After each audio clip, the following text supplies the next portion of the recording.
Liar sering diburu untuk dijadikan sumber makanan. Kini terdapat beberapa faktor yang menyebabkan haiwan liar dijadikan bahan makanan. Antaranya termasuklah kandungan nutriennya. Perkara ini biasanya melibatkan penduduk di negara-negara yang miskin. Masyarakat di sana berburu disebabkan kebergantungan mereka pada haiwan liar sebagai sumber protein. Berlainan pula bagi penduduk di negara maju, pengambilan daging haiwan liar bertujuan untuk mencuba makanan yang luar daripada kelaziman. Pengambilan daging haiwan liar seperti harimau, ular dan buaya juga dikaitkan dengan status seseorang memandangkan harganya yang mahal dalam pasaran. Tidak terkecuali juga bagi mereka yang mempercayai bahawa daging liar jika dimakan dapat menyembuhkan penyakit tertentu. Okey, ini dipetik daripada sumber Sikap Manusia, Punca Haiwan Liar, Sebar Virus Penyakit oleh Nur Suhana Abdul Hamid, Dewan Kosmik. Okey, right, so kita pergi pada bahan yang kedua. Kematian iman badak sumbu Sumatera terakhir di Malaysia dan pembunuhan berterusan gajah Borneo pada tahun pada tahun 2019 di negara ini memberikan impak yang besar kepada rakyat. Khasnya buat pencinta haiwan dan aktivis alam sekitar. Kisah yang menyedihkan ini merupakan antara episod duka yang menghantui senario penjagaan alam sekitar, termasuklah perlindungan terhadap haiwan liar di Malaysia. Akibat pembangunan yang tidak terancang, perbuatan manusia yang tidak beretika melakukan pemburuan secara haram dan tindakan manusia yang melakukan pencemaran telah mendatangkan kesan negatif terhadap flora dan fauna. Jumlah kepupusan hidupan liar juga semakin meningkat disebabkan haiwan ini kehilangan habitat asal. Oleh itu, tidak hairanlah jika haiwan liar seperti harimau belang, gajah ataupun beruang tiba-tiba mengamuk disebabkan sikap manusia yang telah mengganggu habitat asal mereka. Okey, rencana ini dipetik dan diubah suai daripada Flora dan Fauna Hak Milik Semua oleh Adlina Ahmad, Dewan Siswa. Okey, boleh faham ya? Okey, boleh faham semua daripada sini? Okey. Kedua-dua rencana ini adalah berkisar kepada haiwan liar ya. Punca kepupusan haiwan liar. Okey, sebab apa haiwan tersebut pupus ya. Ni mungkin bukan mungkin ya, memang daripada perbuatan manusia yang tidak beretika, tidak bertanggungjawab, pemburuan secara haram, ya, dan juga pelbagai lagi ya kemusnahan yang telah dibuat oleh manusia. Okey, kita tengok soalan yang pertama. Berdasarkan bahan satu, berikan maksud dapat menyembuhkan. Okey, kat mana awak tengok bahan satu?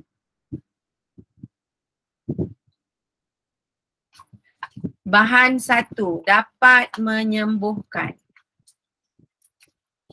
Apa dia maksud dapat menyembuhkan? Kat mana kita jumpa bahan satu? Di sini. Okay, ya, saya akan gariskan di sini dapat menyembuhkan. Okey, apa yang dimaksudkan dengan dapat menyembuhkan? Boleh tak share recording? Okey, tengok. Siapa jawab ni?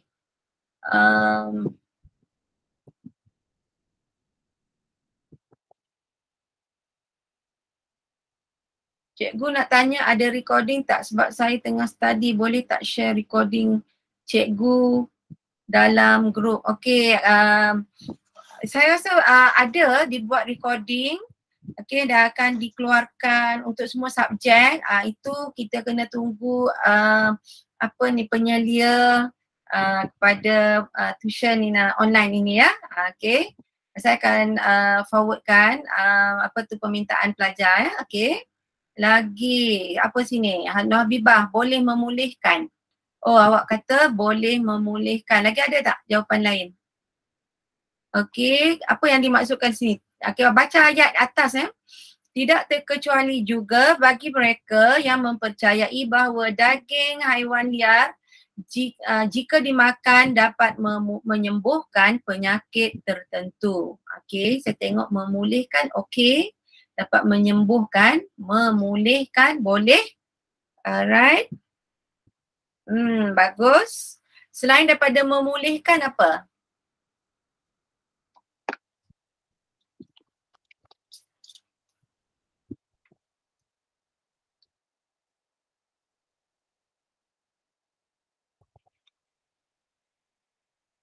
Memulihkan lagi. Merawat boleh ya. Selain daripada menyembuhkan, awak boleh kata memulihkan, menyembuhkan dan merawat. Okey, bagus jawapan anda. Okey, kita pergi pada nombor 2 untuk latihan ini. Merujuk kepada bahan 1 dan bahan 2, nyatakan sebab-sebab haiwan liar mengalami kepupusan yang ketara. Okey, untuk ini awak bahagikan kepada 2 bahagian. Awak cek dulu tengok. Okey, awak tengok di bahagian bahan 1 dulu. Jawab soalan ini untuk isi-isi yang awak dapat dalam bahan 1 dahulu. Okey, untuk bahan 1 apa yang you dapat? Sebab-sebab haiwan liar mengalami kepupusan. Cuba kita pergi pada nombor 1. Mengapa haiwan liar pupus?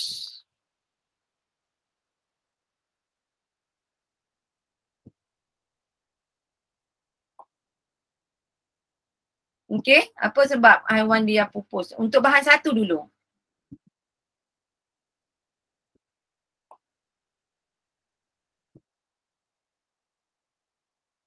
Okey.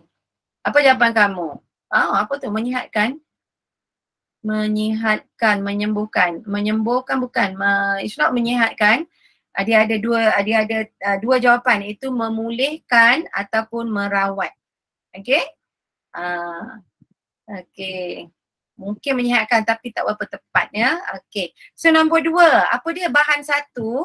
Dalam bahan 1 awak tengok kat situ, apakah yang kita boleh katakan bahawa punca kepada kepupusan haiwan liar?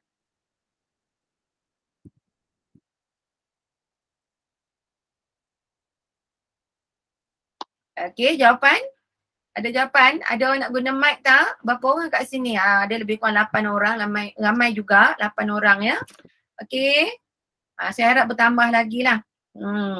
Okay, mungkin semua sedang sibuk belajar ataupun buat kerja rumah dan sebagainya. Boleh sambil-sambil tu awak hadirkan juga diri. Okay. Habibah kenapa tutup mulut? Okay. Alright. Masyarakat. Okay, bagus. Nur Habibah. Awak ada nyatakan di situ masyarakat di sana berburu untuk bahan 1. Okey, dalam bahan 1 awak boleh lihat bahawa haiwan liar diburu untuk dijadikan sumber makanan. Okey, dalam bahan 1 awak tulis itu haiwan liar diburu untuk awak tulis itu mendapatkan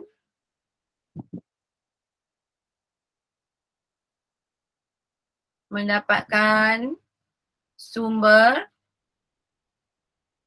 makanan. 1 ya. Selain daripada itu, okey, dalam bahan 1 juga haiwan liar okey, di negara maju, mungkin awak boleh cakap situ di negara maju.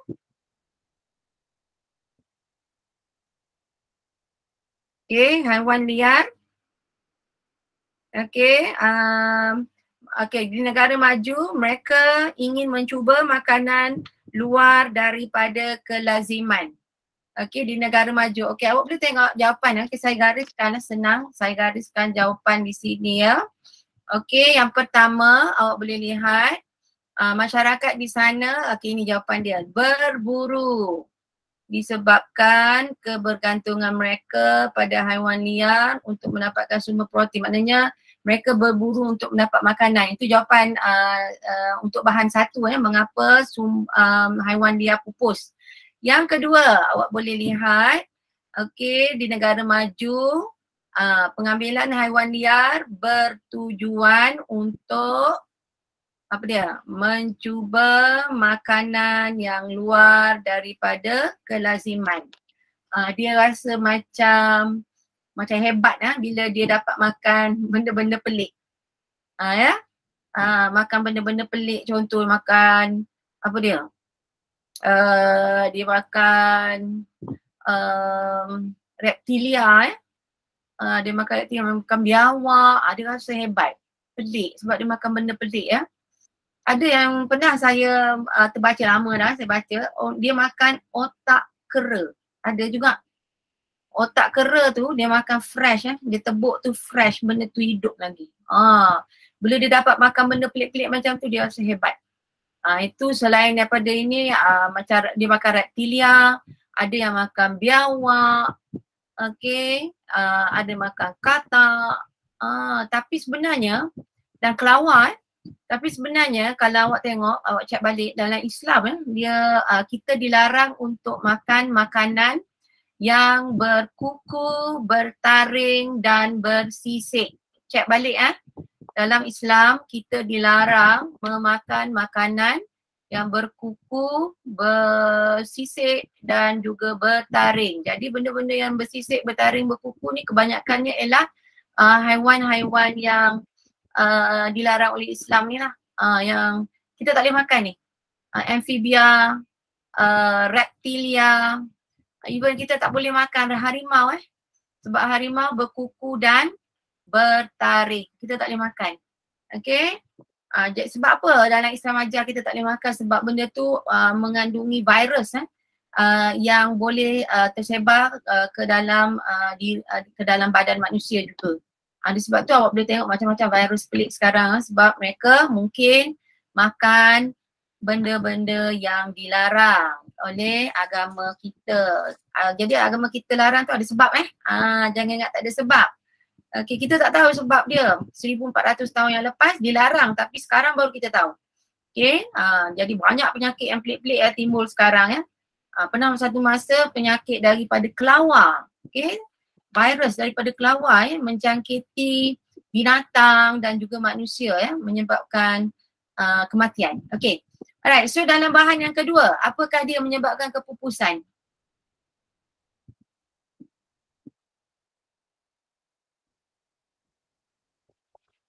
Bahan yang kedua.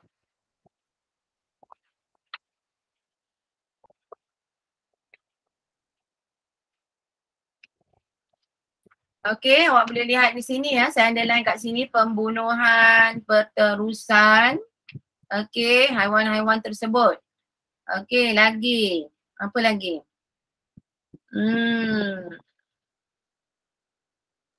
Penjagaan alam sekitar yang tidak dibuat secara terancang terhadap haiwan dan juga tumbuh-tumbuhan, sorry.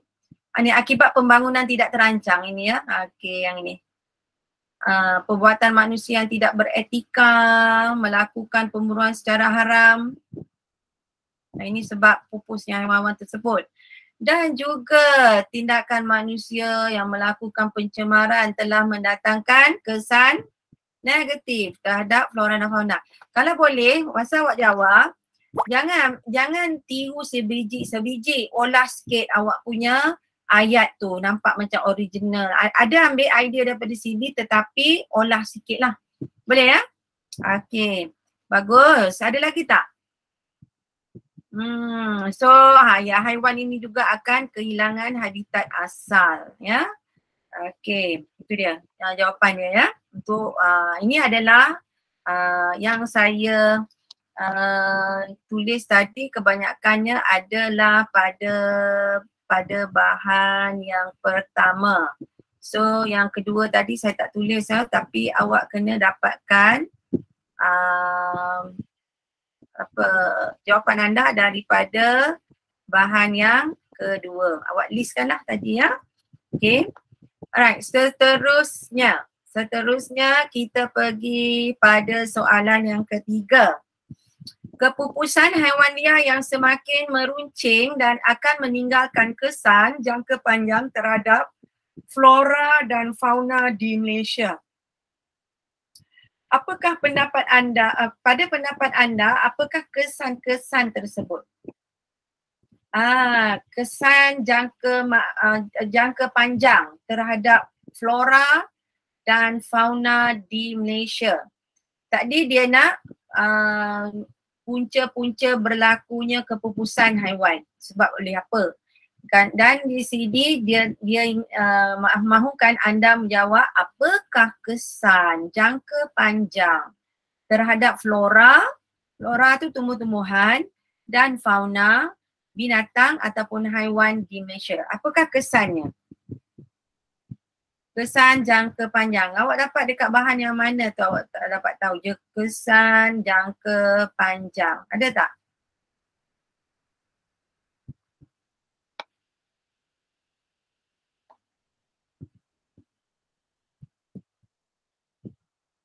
Okey, kat sini awak kena jawab sendiri. Apakah kesan jangka panjang? Ini idea awak, pendapat awak sendiri. Okey, yang pertama.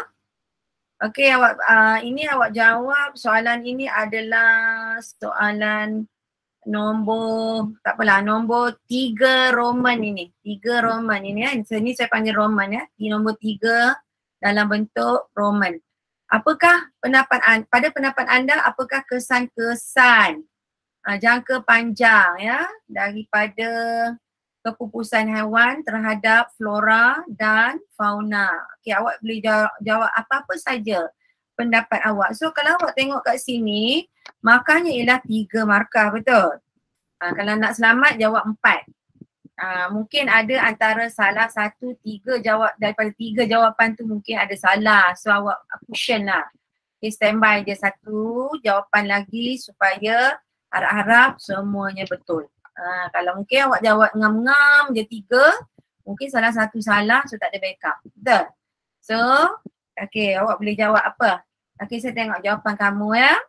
Masyarakat di sana memburu untuk bahan 1. Okey, itu kita dah jawab. Okey. Lagi apa ni? Akibat pembangunan yang tidak terancam, bahan 2. Okey, betul tadi. Kehilangan habitat asal, betul. Okey, untuk nombor 3, siapa yang nak jawab? Ini adalah jawapan anda sendiri ya. Jawapan tidak ada dalam bahan 1 ataupun tidak ada dalam bahan yang kedua.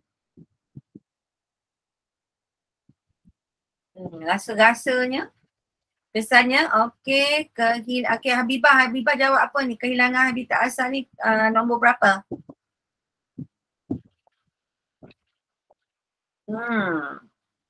Okey. Kehilangan habitat asal apa ni? Habibah nombor 2.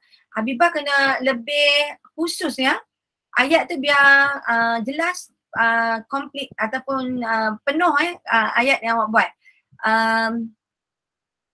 Flora dan fauna, haiwan-haiwan, kesannya ialah haiwan-haiwan akan kehilangan habitat asal mereka ataupun kehilangan habitat asal bagi haiwan-haiwan yang tinggal di hutan tersebut. Okey, awak tulis situ ya, haiwan ya, habitat asal haiwan. Okey, lagi apa dia yang boleh berlaku? Baik cikgu. Okey, selain daripada tu Suhaimi, kitaran hidupan terjejas. Apa itu maksud awak, kitaran hidupan terjejas? Awak jawab macam benda tu tergantung. Apa yang dimaksudkan kitaran hidupan terjejas? Okey, saya bagi awak antara jawapan yang mungkin CP-CP kena pada yang apa yang awak jawab ya. Menyebabkan ekosistem tidak seimbang antara tumbuhan dengan fauna ataupun haiwan. Boleh jadi ya, kitaran hidupan terjejas Yang dimaksudkan di sini ialah kitaran hidupan tu adalah ekosistem. Okay, menyebabkan ekosistem tidak seimbang antara, tulis ayat penuh ayat tu mesti penuh. Okay, menyebabkan ekosistem tidak seimbang antara tumbuhan dan haiwan. Okay, ada lagi jawapan lain? Tak ada lagi. Ada? Mungkin ada selain daripada ekosistem.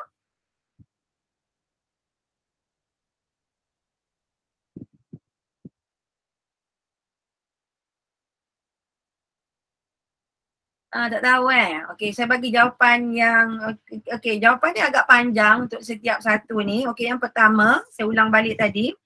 Menyebabkan ekosistem tidak seimbang antara tumbuhan dengan haiwan. Itu yang pertama. Okey, ini adalah cadangan-cadangan jawapan kepada kesan-kesan jangka panjang sekiranya kita tidak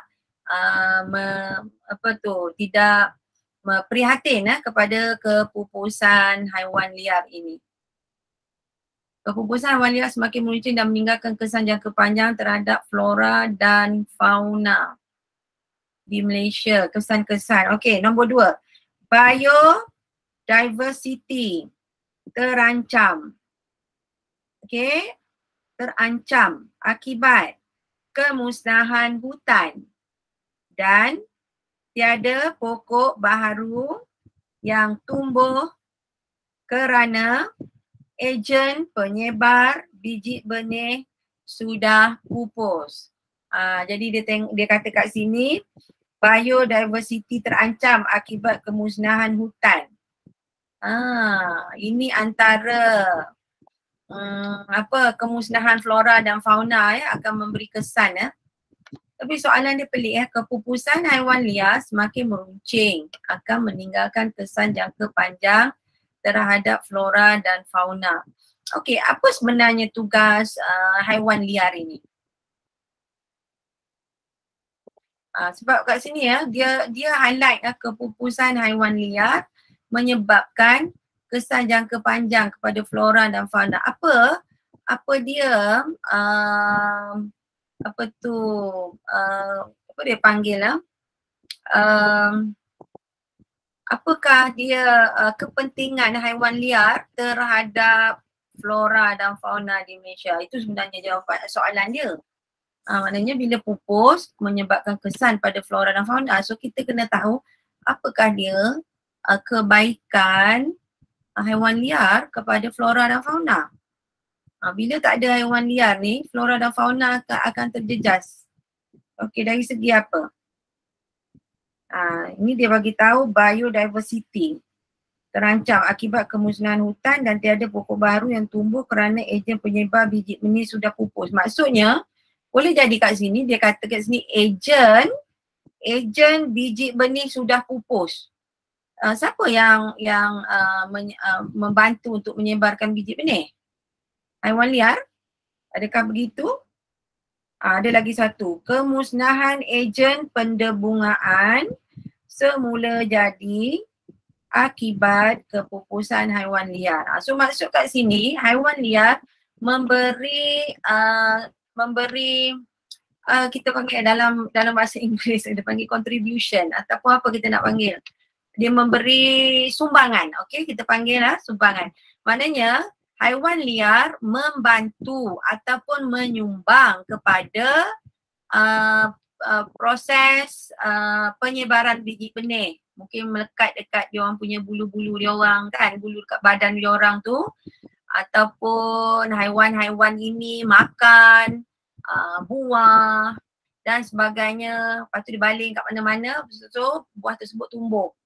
Ataupun debunga-debunga melekat kepada badan haiwan-haiwan liar ini. Boleh jadilah itu yang dimaksudkan Okey, kemusnahan ejen pendebungaan semula jadi akibat kepupusan haiwan liar. Okey, seterusnya perkhidmatan ekologi terancam kerana sesetengah haiwan liar diburu dan diancam kepupusannya. Kat sini dia panggil perkhidmatan ekologi terancam. Sepatutnya kat sini kita kena tahu mungkin bila nak selamat bila katalah contoh kan dia jawab perkhidmatan ekologi terancam. Okey, bagi contoh apa itu perkhidmatan ekologi yang terancam. Okey, sebab kita tahu kat sini haiwan liar membantu, menyokong, menyumbang kepada pertumbuhan, perkembangan flora dan fauna. Jadi bila pupus haiwan liar ini, apakah yang dia membantutkan apa? Kesan dia di situ. So kat sini kalau dia cakap perkhidmatan ekologi terancam, so kat sini awak kena fikirkan apakah contoh-contohnya. Okey, bila awak jawab, awak bagi satu idea dan huraikan sikit contoh dia. Baru selamat. Okey, baru dapat markah penuh lah. Okey ya. Kepupusan haiwan liar ini meninggalkan kesan terhadap flora dan fauna. Tapi kalau haiwan liar ni dia makan haiwan-haiwan yang kecil yang lain, betul tak? Right? Kalau tak ada haiwan liar apa jadi? Haiwan yang kecil ni akan bertambah banyak. Betul? Tapi dari segi ekosistem macam mana? Kalau tak ada kita kata apa ya, binatang-binatang haiwan liar ini, binatang-binatang kecil akan banyak lah. Dan juga flora dan fauna. Apa jadi pada flora, tumbuh-tumbuhan? Okey, mungkin tadi banyak jawapan dia melihat kepada haiwan liar menyumbang kepada penyebaran biji benih. Okey, membantu penyebaran biji benih, membantu ekosistem yang lebih baik. Maknanya dalam hutan tu sebenarnya haiwan dan tumbuh-tumbuhan tidak wujud dengan sia-sia.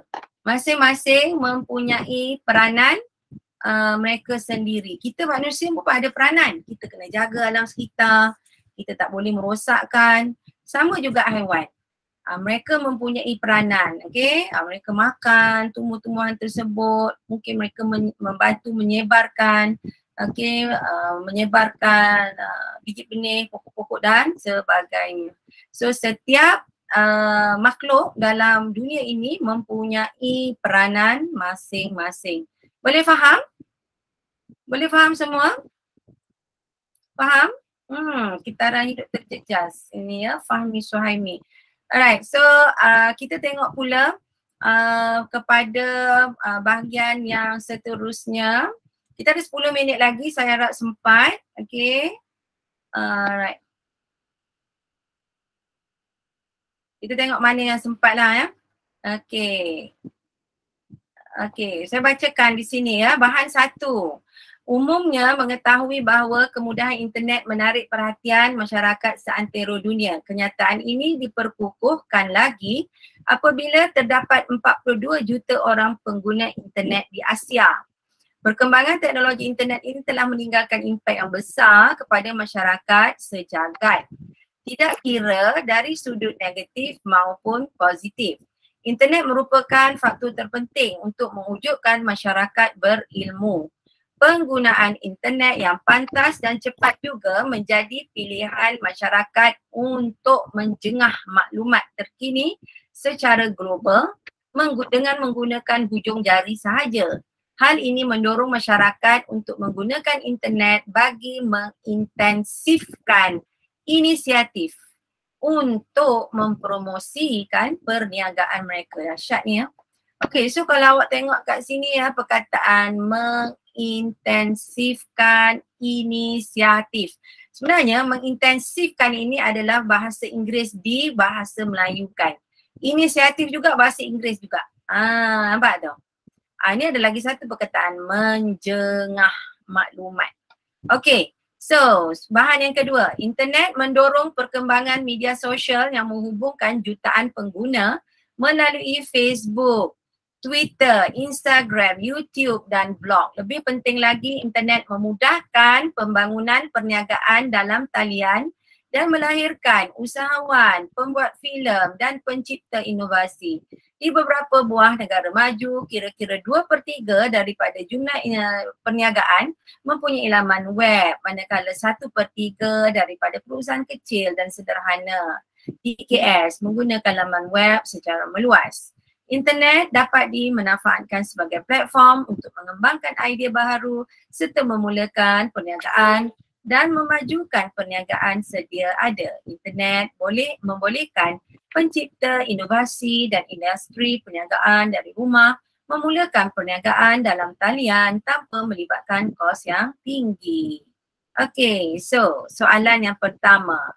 Apa beri maksud mengintensifkan inisiatif? Apakah dia mengintensifkan inisiatif?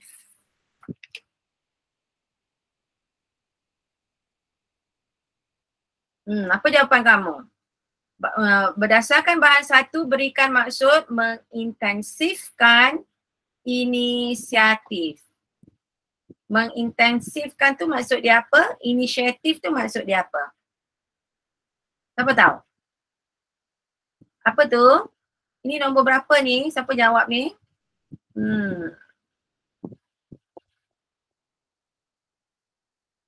Nur Habibah jawab nombor berapa Nur Habibah?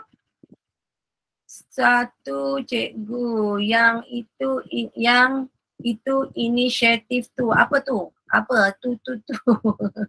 Okey. Saya tahu inisiatif sama dengan usaha. Betul. Fahmi betul. Usaha. Inisiatif sebenarnya adalah usaha. Kenapa tak cakap usaha je daripada bagi membahasa Melayukan bahasa Inggeris. Inisiatif adalah usaha mengintensifkan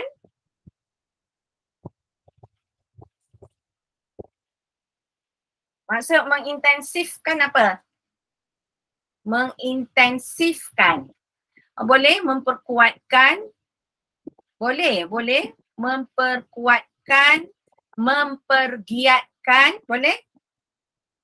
Mempergiatkan, menggalakkan, mempergiatkan, menggalakkan usaha, mempergiatkan usaha, menggalakkan usaha, memperkuatkan usaha. Okey, jawapan tu betul. Alright, seterusnya kita pergi pada nombor 2. Merujuk pada bahan 1 dan bahan 2. Nyatakan kelebihan internet kepada pengguna di dunia. Okey, bahan 1. Apakah dia kelebihan internet? Nombor 1. Bahan 1, sorry. Apa dia? Kelebihan internet.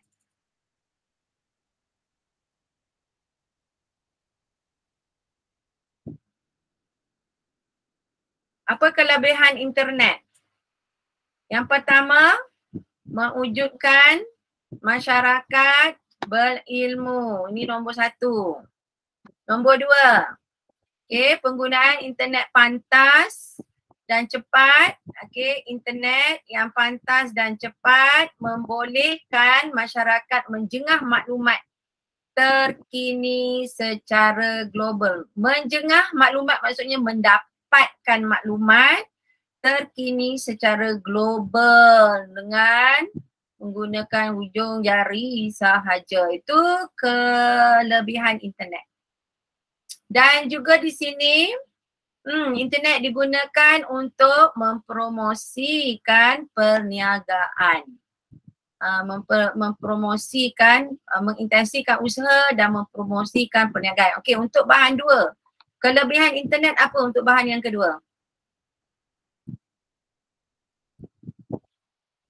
Okey, saya nampak di sini memudahkan pembangunan perniagaan dalam talian dan juga melahirkan usahawan, pembuat filem dan pencipta inovasi. Okey, itu kelebihan internet. Lagi? Okey, penggunaan laman web yang meluas. Untuk menghasilkan perniagaan kecil dan sederhana.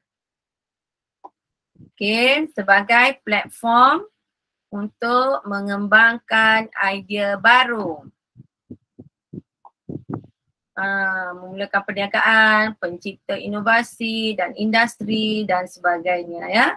Dan di sini kelebihan yang kedua yang seterusnya ialah tanpa melibatkan kos yang tinggi. Pengguna internet tidak melibatkan kos yang tinggi. Okey, boleh faham? Itu adalah jawapan yang kedua. Berdasarkan statistik daripada Kementerian Tenaga, Komunikasi dan Multimedia Malaysia, jumlah pengguna internet dalam kalangan remaja di Malaysia menunjukkan trend peningkatan yang memberangsangkan dari setahun ke setahun. Pada pendapat anda, apakah kepentingan penguasaan pengguna internet dalam kalangan remaja oleh ibu bapa? Kenapa ibu bapa perlu mengawasi penggunaan internet oleh remaja? Awak rasa? Ini pendapat anda sendiri. Bagilah 3, 4, lebih sikit pun tak apa. Janji betul. Okay, mengapa? Awak rasa kenapa ibu bapa perlu mengawal penggunaan internet oleh remaja? Individu, apa tu? Okey, sini saya nampak Maisara Aina jawab. Anak-anak tidak tahu akan bahaya sekiranya mereka berkongsi maklumat peribadi di laman sosial dengan individu yang tidak dikenali. Di laman sosial dengan individu yang tidak dikenali. Ini saya nak cakap kan, bukan remaja saja kena tipu. Okey, orang dewasa pun kena tipu. Boleh dikatakan setiap bulan kita ada mendengar ya, orang-orang dewasa yang mempunyai banyak duit, mungkin mereka sudah bersara ke apa kan, banyak duit, mungkin tujuan dia untuk menjalankan perniagaan, tetapi sebenarnya ditipu oleh pihak-pihak yang tertentu. Mereka ditipu ya. Okey, habis puluhan ribu ringgit. Bukan remaja je kena tipu. Ni bahaya. Okey. Selain daripada itu ya. Okey, mengapa ibu bapa perlu mengawasi remaja dari segi penggunaan internet? Yang saya bagi jawapan ya, sebab waktu kita dah agak suntuk.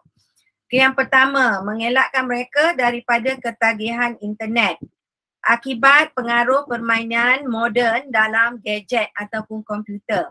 Awak boleh tengok kat situ untuk mengelakkan mereka daripada ketagih bermain gadget ataupun komputer. Nombor 2, memastikan prestasi pencapaian akademik remaja tidak terjejas. Okey, kalau banyak sangat menggunakan internet, mungkin mereka mengabaikan pelajaran mereka. Seterusnya, memastikan kesihatan mereka tidak terjejas akibat kurang tidur, keletihan mata dan sakit belakang. Memastikan kesihatan mereka tidak terjejas akibat kurang tidur, keletihan mata dan sakit belakang. Mungkin mereka tidak tidur dan berjaga malam untuk beberapa jam dan tidur lewat, mereka akan mendapat sakit. Macam-macam jenis penyakit lah. Ada yang ada mata juling, betul tak? Kabur dan sebagainya. Macam-macam ya. Okey. Seterusnya, memastikan anak remaja tidak kekok dalam perhubungan sosial kerana mereka banyak menghabiskan masa bersama-sama dalam gadget. Mereka pandai menggunakan jari-jari sahaja untuk berkomunikasi. Mereka tidak pandai menggunakan percakapan untuk berkomunikasi. Mereka tak pandai bercakap. So bahaya bila mereka bekerja. Mereka tidak, bukan sahaja bekerja dari segi komunikasi antara dua hala dengan rakan-rakan, ibu bapa, mereka tak tahu macam mana nak bercakap dengan betul. Ataupun kadang mungkin mereka terpengaruh dengan bahasa-bahasa kasar yang ada dalam internet. Itu sangat bahaya ya, membentuk satu generasi yang kasar kemudian ya. Okey. Right, seterusnya, mengelakkan mereka daripada terjebak dalam masalah sosial akibat pengaruh laman sesawang yang berunsur lucah. Okey, so benda-benda ini juga patut dikawal supaya anak-anak muda tidak terjebak dengan perkara-perkara yang tidak